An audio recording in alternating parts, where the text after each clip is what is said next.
ISRO had better watch out. Competition in the satellite launch business is hotting up. SpaceX is leading the heavy payloads launch market, where there is good money to be made. Other competitors are also muscling in, but is Russia pulling out because of India? Take a look at this report. 5, 4, 3, 2, 1, 0.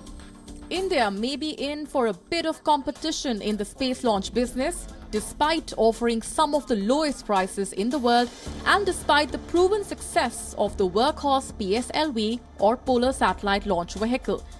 The churn in the space launch business has been evident for some time with the entry of SpaceX and others. But a report from Moscow has lent a new edge to it. Russia is mulling pulling out of the space launch business completely, leaving it to private operators. Deputy Prime Minister Dmitry Rogozin was reported by the official news service as saying, quote, "The share of launch vehicles is as small as 4% of the overall market of space services." The global space services market is worth $350 billion according to the Russians, and their sense is they will do better as a payload builder rather than as a launcher for hire.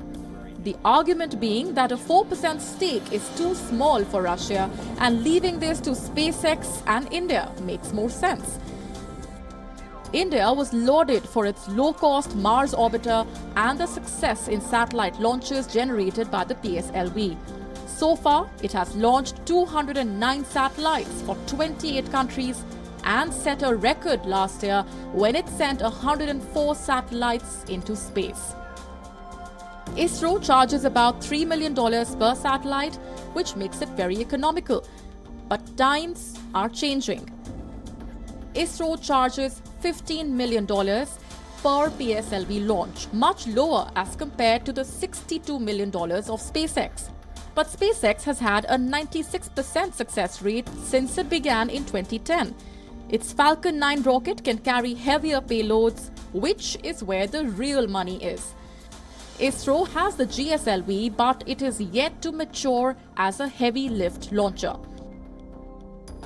SpaceX has already developed a heavy lift reusable launch vehicle, while ISRO is still working on one. American startup Leo Aerospace plans to use high-altitude balloons to launch rockets into suborbital and orbital flights. It will give priority to microsatellite developers, many of whom have to wait months to get a berth on a rocket. The competition is out there. Bureau Report, WION.